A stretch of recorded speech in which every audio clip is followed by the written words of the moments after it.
Jangan misalnya seperti food estate yang gagal dan merusak lingkungan. Yang benar aja, rugi dong kita. Apakah Pak Muhaimin setuju bahwa kita telah gagal menghentikan kerusakan hutan dan juga food estate sesuai dengan penilaian Walhi dan Greenpeace? Waktunya habis. Selesai. Saya setuju dengan Pak Mahfud, tidak ada keseriusan dan kesungguhan untuk itu. Bahkan mau menyediakan pangan nasional saja, kenapa tidak melibatkan petani? Malah juga melakukan penggundulan hutan dan gagal lagi. Karena apa? Karena tidak melibatkan masyarakat adat setempat, juga tidak melibatkan para petani, bahkan merusak keanekaragaman hayati kita. Nomor 1 dan nomor 3 ini kan kompak, food estate gagal.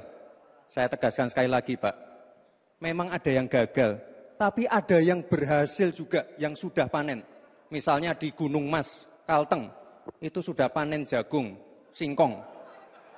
Itu Pak, cek saja nanti ininya, cek saja datanya. Intinya adalah warga jangan diberikan narasi-narasi yang menakutkan. Kita harus optimis Pak. Bapak-bapak ini adalah calon-calon pemimpin, harus optimis. Jangan memberikan narasi-narasi yang menakutkan kepada warga dan masyarakat. Kemarin dibahas soal food estate, sedikit singgung dalam debat bahwa itu sebagai program yang gagal. Nah itu bagaimana beliau? Apakah memang program itu dinyatakan gagal atau bagaimana?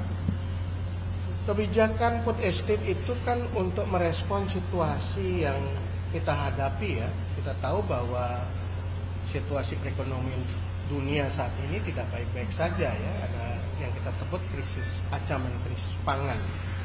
Jadi setelah pandemi teman-teman ketahui bahwa seluruh dunia menghadapi ancaman krisis pangan. Banyak negara yang kemudian akhirnya jadi negara gagal karena dia tidak mampu untuk memenuhi kebutuhan pangannya. Termasuk juga harga pangan itu melambung tinggi di pasaran dunia. Untuk merespon itu harus ada terobosan yang skalanya tidak bisa skala kecil, harus skala besar.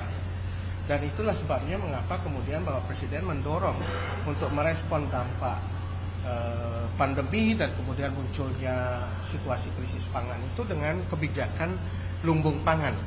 Tujuannya adalah menghasilkan produksi yang bisa memenuhi cadangan pangan pemerintah.